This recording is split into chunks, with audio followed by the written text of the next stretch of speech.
perimenopause and experiencing those ugly symptoms? Well, I am one of you, and I feel really hopeful when an expert who has thrived through both perimenopause and menopause shares with confidence that you don't have to surrender to the symptoms, and instead you can bust them out naturally. So I'm very happy to introduce you to Kate Driver, a naturopath consultant for over 22 years, who is helping women feel empowered and feel fabulous throughout midlife. She provides her services online as well as she runs a clinic in South Australia. So let's find out from Kate her effective strategies to feel at your best and thrive in perimenopause. So this is your wonderful host, Sonal Singhal, and I welcome you all to the Thrive in Perimenopause Summit.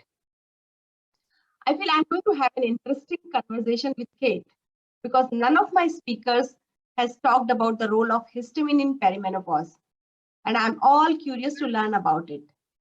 So let's welcome Kate, and I'm happy to inform you that Kate is bringing to us a beautiful presentation on this important subject.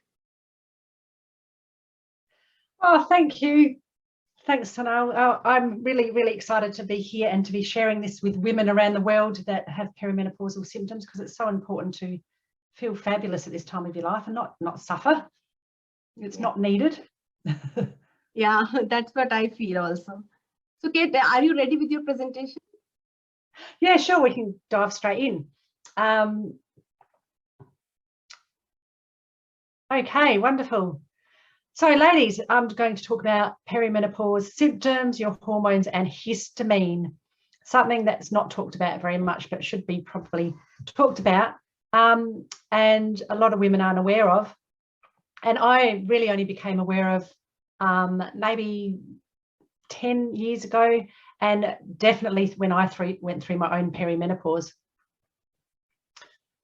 So just to begin with though, before we get to that, whether you're aware of this or not, over the age of 40, most women have insufficient progesterone. So basically, there's so much stress in the world. I don't have to tell anybody that, but with stress and inflammation and busyness and people that are just non-stop doing something, we actually produce a lot more stress hormones than we normally should, and we are actually going into perimenopause with insufficient progesterone already. And perimenopause is the time where you don't ovulate as much, you're not producing as much progesterone. So this is a time where your progesterone is actually low, very, very low, and can actually lead to estrogen dominance because the estrogen is much, much higher than your progesterone. And they need to be at a certain ratio, and this ratio becomes, quite, what's the word? I've lost the word, but yeah, quite far apart. So there's a big gap between the progesterone and estrogen levels. And this insufficient progesterone is one of the reasons why a lot of women get so many different symptoms, which I'll talk a little bit more about. But there's a difference between, having this estrogen dominance just from low progesterone, but also having estrogen dominance or high estrogen because you're producing too much, or your body isn't eliminating this excess estrogen, and that can be a lot to do with your liver function and your gut health. And hopefully there's lots of other speakers in this summit that have talked about this also. So I'm not going to go into how to actually work on the estrogen dominance or how to navigate that, because it's already been talked about, and I'm sure you've learnt a lot already, or will if you haven't heard about it. But I deal with estrogen dominance a lot, and estrogen excess. So a lot of these symptoms that you get in perimenopause are because of this low progesterone and the fluctuating estrogen, and eventually that estrogen will reduce. There's 3 types of estrogen, and we won't go into that, but the one that is ovarian and is there to so you can procreate, that's the one that drops quite significantly as we head towards when we're in menopause. But as we head towards it, it can fluctuate and can go up and down and cause some symptoms that are there sometimes, and sometimes they're not there. So there's something called the progesterone still, or some people call it the pregnenolone still pathway.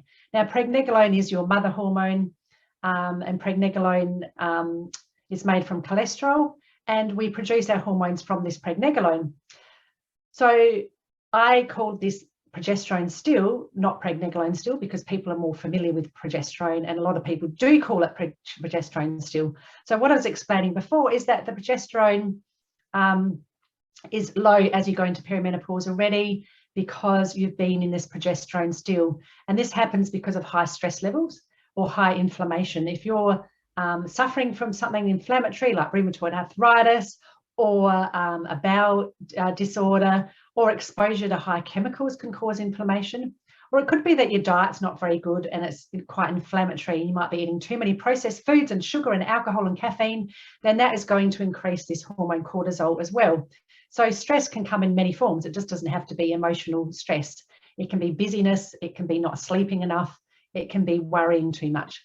So this progesterone still happens when your body needs to produce more of this stress hormone called cortisol that's produced by your adrenal glands. And this hormone is preferred, and it needs to be produced to keep us alive.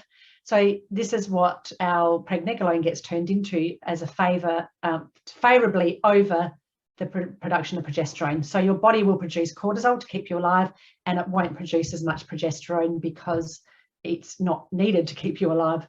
So your progesterone will be stolen away, and that's why they call it a steal. The cortisol steals your progesterone away. So this means that you have lower progesterone. And like I said before, you're going into perimenopause, and you add that to it, and then all of a sudden your hormones are changing and you're ovulating less and you're producing less progesterone from that ovulation. Then that's going to lead to even lower progesterone. And all of a sudden you've got that estrogen dominance, and you've got loads of horrible symptoms that you're all probably very familiar with. And if you're on this summit, you're very, very familiar with, because you're suffering them yourself. So what are the signs of high cortisol? How do you know that you've got this high cortisol? Well, I would say that everybody's got some variation of it. It doesn't have to be a lot of these symptoms. It can be sometimes high and sometimes not, but it's more common nowadays. And I would say that if I went through that myself probably 12, 13 years ago and had high cortisol and had the same issue because of running businesses and just being busy with life, then I'm sure that lots of other women would go through it as well and have this same thing happening. So the signs can include this weight gain and that middle-age spread that everybody dreads, and you don't know why it's happening. And that's to do with the high cortisol causing insulin resistance. And hopefully somebody's talking about insulin resistance, where your body doesn't recognize the insulin anymore and stores your glucose that you break down from your food as fat around the middle. And that's what's called as a middle-age spread, or that middle tire that everybody dreads. But you don't have to have that. If you can't get rid of it, then you need to work on the high cortisol and reduce this insulin resistance. Other signs are being white and tired. You might find that you're white and tired all day, and then at night time you can't go to sleep. So you've got insomnia, you probably can't go to sleep, and you might wake up a lot. You might be anxious, overwhelmed, irritable, have high blood pressure, high blood sugar and insulin resistance as well, which I already spoke about. Cravings for sugar is a big one, or cravings for carbohydrates. That can be a sign that your body's under stress and you've got high cortisol. And then hot flushes or sweats, and night sweats and hot flushes, definitely a symptom, but that can also be symptoms of estrogen dominance and histamine, high histamine as well, which I'm going to talk about. And inflammation. If you know that you're suffering inflammation, if you've got joint aches or pains or anything that's like a rash or red, or any diseases that you know that are inflammatory, then that's going to increase your cortisol as well. So how do we calm cortisol? This is probably what you want to know. So look, lowering the cortisol is one of the main things that you need to focus on in perimenopause. Keeping inflammation low for a start, by eating well, and there's lots of speakers on this summit that would have talked about the anti-inflammatory diets and eating really healthily for your hormones. That will help us reduce cortisol because you're reducing inflammation in your body. But calming cortisol will also help you ditch your symptoms, help you sleep better, and help you with that weight that around your middle that you don't want. And also, the reason why we're talking about this is because it helps you increase your much needed progesterone, so it's not stealing that progesterone away. So how do we lower cortisol? We actually reduce stress and help buffer stress. We can't get rid of it, but we can help our body adapt to it. So that can, be in many ways. You can look at taking supplements and doing exercise. You can meditate, do deep breathing, yoga, and also looking at your diet, I mentioned before, with an anti-inflammatory diet, and avoid the things that really are stimulants that increase inflammation. That's one of the main things. So things like caffeine and sugar and spicy foods and alcohol, they all increase cortisol and inflammation, and that will not help this issue. So reducing stress can include the 5-minute breathing practice, and I always try and get people to incorporate this into their morning and evening, even if you just do it for a few minutes. You count to 5 when you breathe in, and you hold your breath for 5, a count of 5, and then when you breathe out, you count for 5. And if you can do that 5 times, that's great. But if you haven't got time, at least do it a few times in the morning, afternoon, and evening. And you'll find that you'll get less anxious, your brain fog will reduce a bit. And if you're suffering for hot flushes, this can actually help you reduce hot flushes too, if it's caused by this high cortisol. You can look at this different types of yoga that can help you feel calm and get you grounded. And gratitude is really important. So, if we look at all the things that we're grateful for and that we have in our lives rather than not what we haven't got, then this has been shown to actually reduce stress and cortisol. And, affirmations are part of that, aren't they? Finding things that we can say that we are grateful for and happy about in our lives, because there's always something. And do things that you enjoy and let go of what you cannot control. There's so many things that, especially with women, that we try and work out and control that adds extra stress that we don't need to. We've all got to learn, and I know, none of us are getting away with this, but we've all got to learn how to just let go sometimes and say, okay, this is just the way it is, and not worry as much and worry about the future. Live in the moment. So all of these things can help reduce your stress levels. Other things that I haven't written on here is also, exposure to toxins. And I talk about that a lot in my program and with my clients, that we're exposed to so many chemicals and toxins on a daily basis, whether it's in your personal skincare, hair care, makeup, or in your environment that you're cleaning with around your home or your office. Then these also are a stress to our body and increase that cortisol. So we can reduce that cortisol and reduce stress, but then we also need to look at increasing progesterone. So to increase progesterone, we need to reduce the stress, but we also want to look at whether some of this is caused by the liver. The liver metabolizes our hormones. It's really important to be healthy for healthy progesterone. It can also be associated with thyroid function. If your thyroid is underactive or subclinical, and it's dysfunctional, and I find that thyroid issues being underactive in this time of your life, in perimenopause and menopause, is really, really common. It's really sad that I see so many people actually still suffering because their doctors haven't tested them properly and say that it's okay.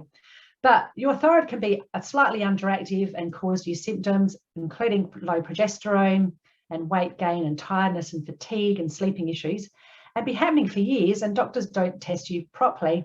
And if they do, they don't look at what the levels are now. That can be what we call subclinical. So it doesn't mean that they have to be way out of range in the reference ranges and that you have to go straight on medication, because it takes 5 to 10 to 15 years for it to get to the stage where you need to go on medication. So don't rule that out. If you feel like, intuitively, maybe there's a thyroid issue, then really investigate that with your practitioner. And I help women with that just about every day, because I see it's missed so much.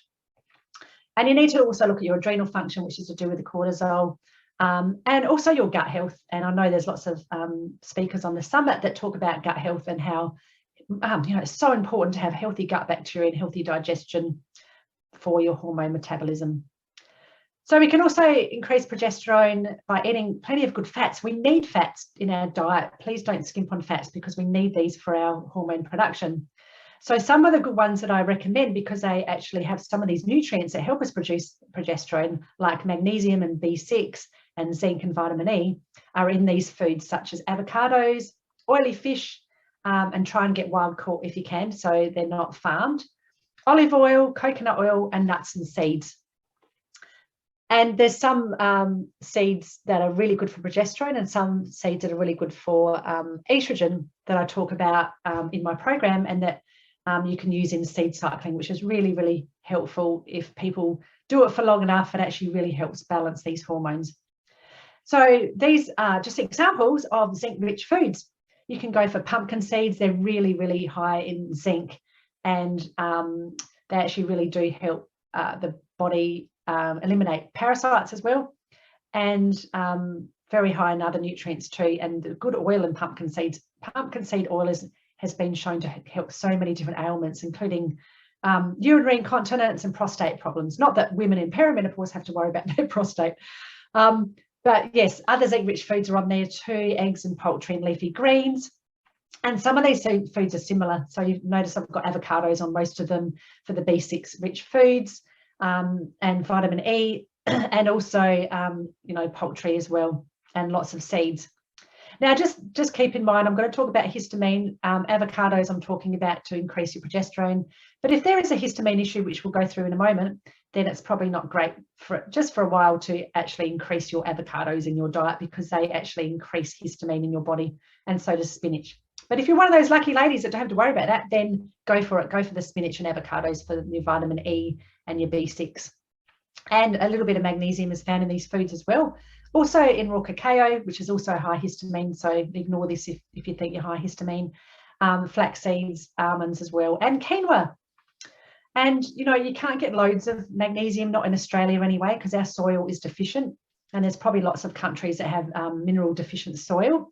So, and because we burn through a lot of magnesium with stress and busyness, and if you're exercising, and if you're getting exposed to different toxins and heavy metals, that all depletes magnesium. And we need to have high stomach acid to actually absorb magnesium properly anyway.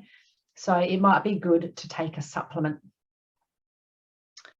Rising estrogen. So estrogen dominance is really common in perimenopause, as you might have already heard, but if you haven't heard it, you will hear about it a lot by some other speakers. And I see it quite often. I've suffered from it myself, from all of these issues, and it's easily navigated through and corrected. But it can be confusing because it fluctuates, and if you go and get blood tests, it depends where it is in your cycle. Sometimes it can be high and sometimes it can be low, and it depends on whether they're testing all the different estrogens as well. So we're talking about estradiol here when we're talking about it can be 30% higher in perimenopause. And this can lead to that estrogen dominance and the symptoms that we've already spoken about, but including things like headaches and migraines and heavy periods, mood swings and hot flushes and sweats.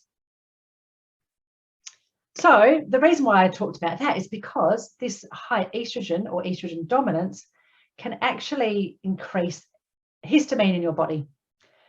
Now, histamine is it's a protein. It works as a hormone on the brain, so it actually does help us feel alert, but it can also make you feel tired and give you brain fog. But it's involved in your immune system response. It actually reacts when there's inflammation in the body, and it's really associated with things like allergies and swelling. Most people are really familiar with it, with hay fever and other allergies or hives. But it's also there to produce stomach acid, to actually help us increase our libido, with mucus secretion in our body it's involved in, and I already mentioned alertness as well, and your brain function. So it's a really important, I call it a hormone, but it's a protein, and it works as a neurotransmitter, so it is partly a hormone. And so we do need this histamine, but when it's high, it can actually cause symptoms that are very similar to estrogen. So estrogen increases the release of histamine from your mast cells, and mast cells are white blood cells that have this histamine in them. So they release more of it. And when you've got more histamine in your body, then you produce more estrogen. And this can be a self-perpetuating cycle, actually, that increases estrogen. So then you're more histamine excess or dominant, and then you produce more estrogen, and then your symptoms just are horrible. And it's really hard to get around this if you're not aware of both of them happening. So a lot of women are very familiar with estrogen dominance, but maybe not as much with histamine, high histamine, because of this. And I suffered from it myself, and I've seen many clients over the years suffering from it. So it's more common than people realise. So some of the high histamine symptoms are hot flushes and night sweats, insomnia, anxiety, allergies like hay fever that I mentioned, but it can also be allergies or intolerances to food. You might find that you're reacting to food. It could cause something like bloating or diarrhea, or maybe you're getting a tight chest when you eat certain things, or mucus production, or sinus congestion when you're eating certain foods. That can be partly to do with histamine. It can be causing brain fog and nausea, hives and rashes I've already mentioned, or even headaches and migraines. And these symptoms can be, you know, in estrogen dominance as well. Joint pain and heart palpitations is another big one that can definitely be caused by histamine, and can, especially if it comes and goes. And reducing histamine then is obviously the way we get around this. We want to reduce the histamine, but also work on reducing the estrogen dominance. And one of the first things to do to reduce the histamine and to get you out of this cycle is look at a low histamine diet. So a low histamine diet, I will share what's high histamine, but a low histamine diet is avoiding all the foods that are high in histamine and that will increase histamine production in the body. So there's some that liberate histamine, and there's some foods that actually suppress this enzyme called dianamine oxidase, or DAO. Some people call it, I call it DAO. I don't know what you're meant to call it, but DAO. And it's an enzyme that helps us break down histamine. So there's some foods, and one example is green tea, that actually inhibit this production of this enzyme to break down histamine. So then, even if you're not having high histamine foods, this can actually also contribute to histamine dominance or histamine excess. So we can be doing the low histamine diet for probably a minimum of 4 weeks, and then you're looking at reintroducing some of the foods depending on what you've worked on. So it's something you really want to work on with a practitioner, so you know what steps to take when, and what else you should be working on, like your gut health and your estrogen dominance. So we actually not release, but excrete a lot of the estrogen through our gut bacteria, through our bowels. So we need to be working on the gut health if you want to improve or reduce this histamine excess, and also the estrogen dominance, because that's what's causing it in the first place usually. But some other reasons why people have this histamine excess is also because of low thyroid function, which I mentioned before, that thyroid issues are really common in perimenopause. So low thyroid function can not only cause low progesterone and then high estrogen, but also higher histamine. It affects the immune system response if you've got low thyroid function. But you may also have this enzyme DAO deficiency, or you might have a gene polymorphism where it's inherited that you don't produce as much of this enzyme to break down histamine anyway, because you've inherited it. And I mentioned gut issues, even things like parasites and bacteria that are living in your gut that shouldn't be there can actually increase the release of histamine in your body. And so there could be something in your gut that actually is increasing this as well. So it's not just estrogen dominance, but it's such a really common link. So we need to also look at other things that can help reduce histamine. And some of the easiest things to do that you can do at most meals is add fresh herbs, particularly basil and coriander have been shown to reduce histamine. Then herbal teas like peppermint's great, and Tulsi or basil tea helps reduce histamine as well. And olive oil, not only does it help progesterone with that vitamin E, but it has actually been shown to lower histamine also. So you can liberally add olive oil to help your hormones, but it will help also reduce histamine.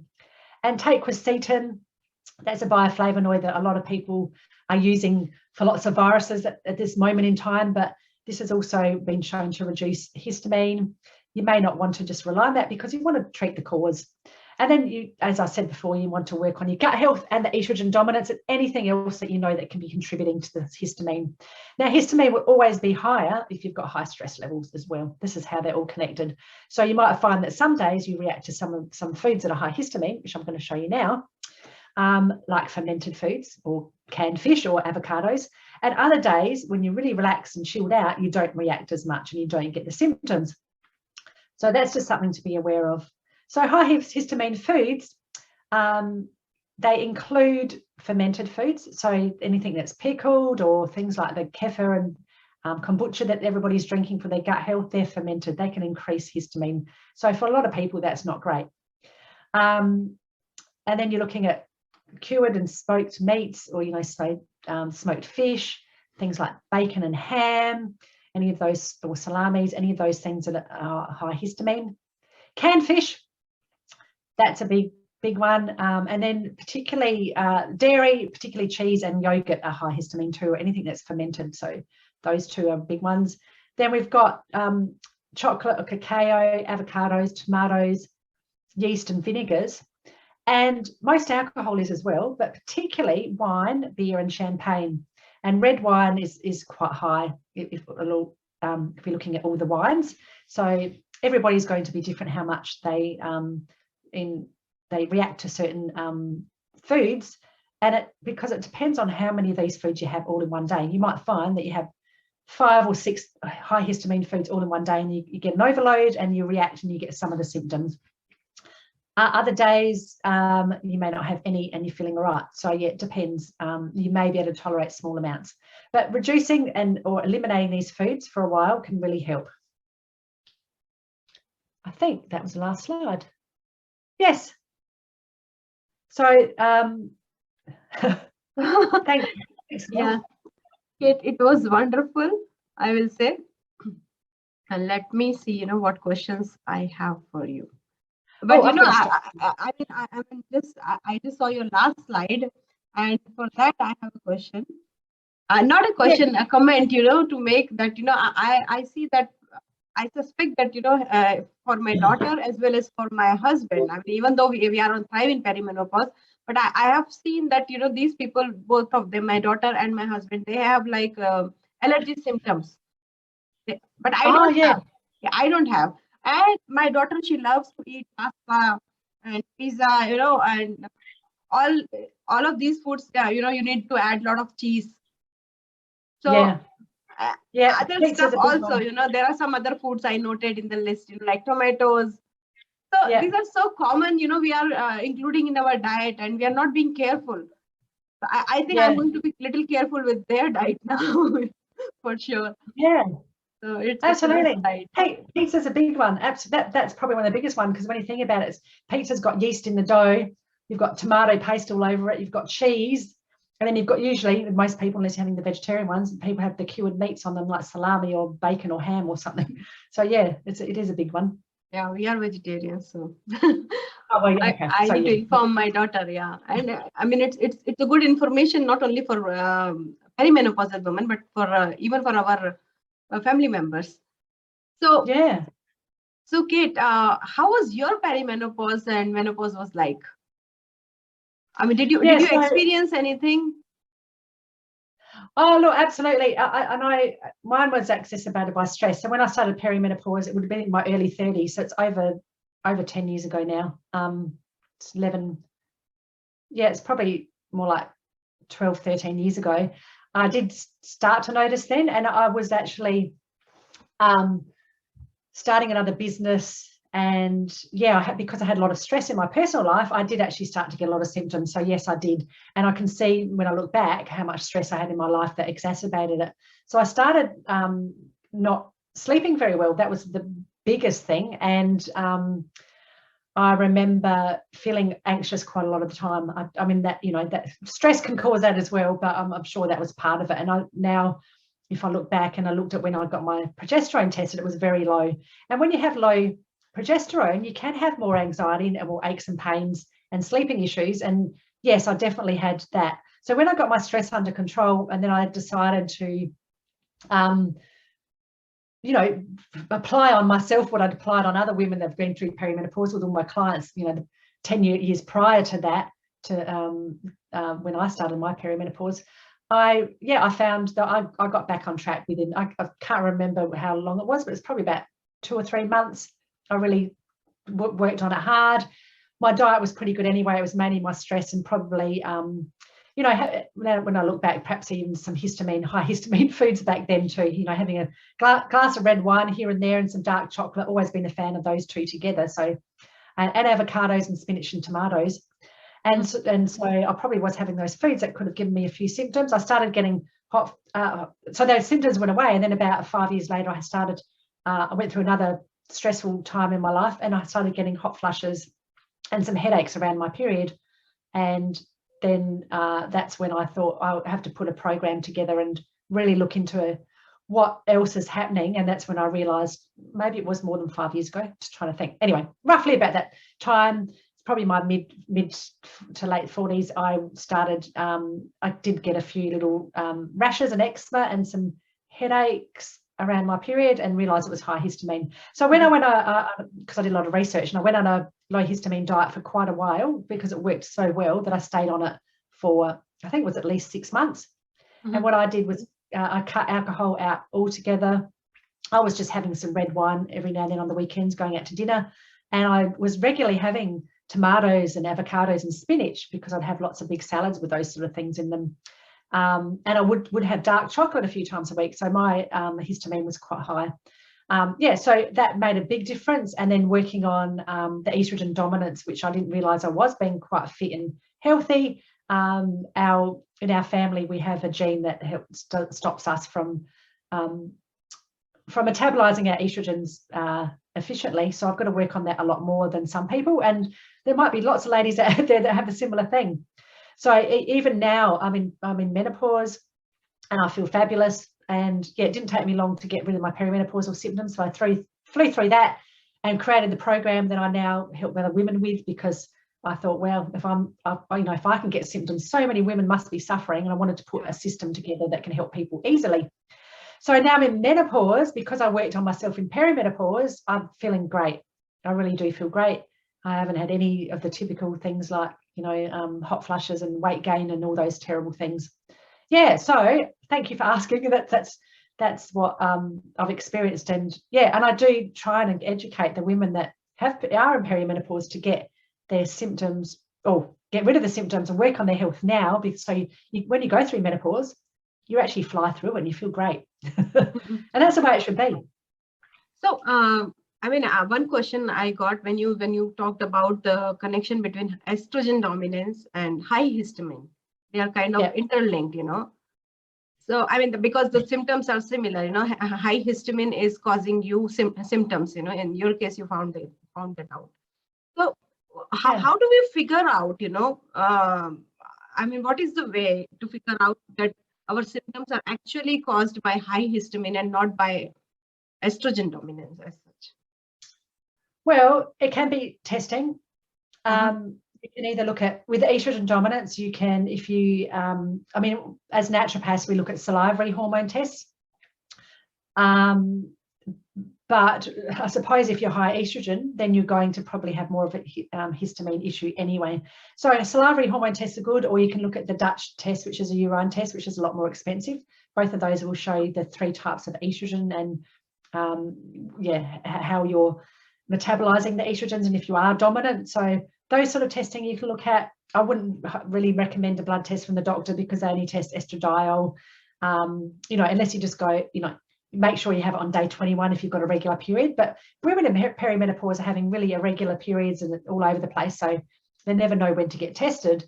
And so if a doctor's going to do a blood test, they just don't, you can't comment on it. It's not helpful, because you don't know where that was in the cycle most of the time, and that doesn't tell us much because it's fluctuating so much. So yes, you could look at that, but also with histamine you can get the enzyme DAO tested. Histamine in the blood is also, can be tested, but it's not very accurate as well, because it's not always going to show in the blood. So what I get women to do is actually look at I would trial a low histamine diet for a while and see if that reduces the symptoms. Most people would know within a few weeks. And that's what I was thinking. But, you know, working with a practitioner helps as well, because we can assess it, and I assess people's, you know, not only the hormones, but their gut health as well, and look at, you know, what if their liver is functioning efficiently, what else is contributing to it. And if the gut health isn't that great, then it's probably likely that you do have excess histamine anyway. So you can look at that, you know, trying to work it out from looking at that as well, because the gut and bacteria will, if it's unhealthy, it won't let you eliminate that excess histamine to begin with. Mm-hmm. So what do you do for that? I mean, how do you figure that out about the gut bacteria? Well, okay, so you can get, I mean, I work in a clinic and I do live and dried blood analysis, so I actually can find out there if people see me face to face. But if I was working with clients online, you can get tests through different, and each country is going to be different, but in Australia we have a few pathology places that do what they call stool CDSA testing or stool testing. So they actually test the bugs and the bacteria in your stools and the types of good and bad bacteria. And also you can get the microbiome testing too, which is quite big, because everybody's talking about the microbiome. That's a bit more expensive, and that's more looking at, they test the DNA in your stools, in your feces, and that's a bit more like probably in depth. So it depends, you can go that way, but you can also look at symptoms. I mean, sometimes even something as simple as like brain fog and feeling fuzzy in the head and getting eczema can mean that your gut bacteria is out of balance and you've got gut issues. Anything that shows on the skin is always related to your gut, even though we're talking about high histamine. That's what, you know, increases when you have that, when you have a, say, a rash or hives or eczema. But it's always starting with the gut, because your gut, you could have leaky gut or intestinal permeability that will contribute to these skin issues. Yeah, one of the speaker has talked about that, you know, parasites could be behind your symptoms. Yeah. Oh, yes. And I see parasites all the time in people's blood. And I could assume that loads of people would have parasites, because we get exposed through our food and water all the time, and through animals if you've got pets. So yeah, some of these parasites and some of the bacteria that people might have as an overgrowth in the intestines, they actually release histamine, so that can contribute to this histamine issue. So women don't have to have, you know, estrogen dominance. They can have other reasons why they've got excess histamine as well. Yeah. So, Kate, I mean, do you have a systematic approach to help heal your clients, or is it like based on a client, you know? Oh, look, I do. Yes, I do with perimenopause. It can be, you know, a little bit personalised, because each person's got to start at a different time, and they've got, you know, obviously we're all, you know, we'll need to be personalised because we haven't got exactly the same symptoms. But I also have a system that I've put into my signature course, which is Over 40 and Fabulous, and that helps women through perimenopause, because they all have to look at all the basic steps and need to be aware of what is happening. So this course will also help women navigate where they need to. So sometimes they don't need to look at certain modules in the course as much as others, because they know that that's certain parts of it is something that's happening more so in their lives, or, you know, being caused. Say if there's more thyroid issues or there is estrogen dominance or gut issues, then they can focus on those sort of modules. So yes, I do have a system, but with that system, depending on how people do it, if they do a do-it-yourself version, then they go and do that. If people actually see me online as a client, or with the VIP part of the program, I actually have consults when they buy a VIP program. Then yes, I do work with them personally and tell them where to look more in the program that they need to actually you know, focus on a little bit more, and I give them obviously extra personalized support, and you know, they can connect with me all the time to get that support as well, so we can navigate through it together, because they've got loads of questions. Yes, and sometimes the diet can be a little bit different as well, depending on what's happening with their gut health and their issues. So if somebody came in with an autoimmune condition, then we'd look at perhaps an autoimmune diet to begin with as well. So yes, I have a system, but also is personalized. So this same thing you are giving to us as part of our VIP package, but this is only the modules are there. We can access our yes. So yes, my Over 40 and Fabulous program is part of the VIP package for any of the people that are going to buy that package. This, yeah, do-it-yourself course is part of it, so you can actually log in and use it. It's an 8-week program, but you can take as much time as you want to go through those modules. And yes, that is the signature program, but without the consultations. So normally, yeah, I would sell it with the consultations, but I've decided, well, I do sometimes sell it with as a do-it-yourself version. So yes, that's exactly, if the ladies join up for that, that's what you'll be getting. It's such great value. Like I'm so thankful to you. I mean, you are giving to us for our VIP audience. I mean, this is a wonderful package, I feel. Even I would like to have access to it. And So, yeah, I'm sure with all the other speakers, what they're offering too. I mean, ladies, you'll be getting amazing value. that's for sure. Whoever is going to buy a VIP package, they are lucky people. Yeah. Yeah, So, you'll be set. Yeah. So thank you, Kat, for coming over to Thrive in Perimenopause Summit and talk about the key fluctuating hormones in perimenopause and educating us on those. And I particularly thank you, thanks to you for educating us on the high histamine part, which I found is something unique and of value, also of high value, which I learned today in regards to perimenopause. So it was, yeah. Absolutely. So I was just going to say, absolutely. And it was very interesting conversation, we had, and your PowerPoint presentation, it was awesome. Thank you. Thank you. Well, I hope everybody benefits from it.